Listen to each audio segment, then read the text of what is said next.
Bet kāds ir Braits? Viņš nav tāds vēlais cēlājs? Viņš vēl mostās. Jā. Pēdējās 2 nedēļas laika apstākļi bija labvēlīgi, augi sākuši palikt zaļgani, esam pamērījuši temperatūru un augsnes temperatūra. Dienas viducītī ir no 7 līdz 8 grādiem. Un šogad kompetenču centrā varēs rūpīgāk sekot līdzi sējas termiņu izmēģinājumiem.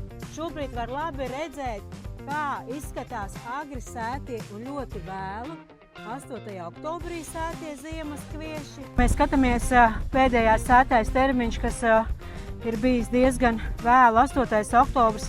Pirmās rudens saknes tās ir šobrīd arī nav neko dižas un jaunā sakna arī knapi mostās. Un puiši, kāda jūsu doma, vai ir nepieciešamība jau likt slāpekli?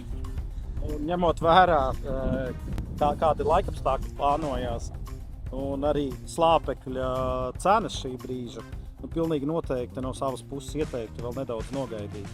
Skatāmies, kāda situācija būs pēc svētkiem, un tad arī plānojam savus darbības. Jā, kā Aleksandrs teica, ka ar virsmēslojumu slāpekļu vēl nedaudz ir jānogaida, bet tikko kā temperatūras paliks optimālākas, lai veiktu jau pirmos smidzinājumus caur lapām, tad noteikti šādi attīstījušiem kviešiem būs vajadzīga papildus stimulācija, tīpaši vajadzēs nodrošināt tos ar tiem pieejamu fosforu. Un agri pavasarī, kā zināms, augi no augsnes fosforu neuzņēmas, tādēļ ir nepieciešams fosforu iedot caur lapām.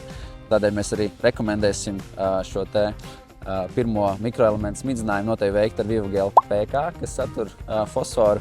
Dabdās, pat cik ir vajadzīga papildus šī te stimulēšana, tad arī noteikti jāpievieno kāds no biostimulantiem, kas šajā gadījumā noteikti būs Planstim, un tieši šādos galējos variantos noteikti vajadzētu pievienot arī kumija ekstraktu, kas iedos šo te papildus sakņu attīstību, un kopumā tāda kombinācija veicinās arī labāku cerošanu pavasarī. Un ja mēs paskatāmies Zemgales reģionam optimālajos sējas termiņos sēto Braitu, viņš ļoti labi no rudens puses ir attīstījies, sacerojas, sakņu sistēma vecā ir bijusi bagātīga, bet jaunā mums vēl nav attīstījusies.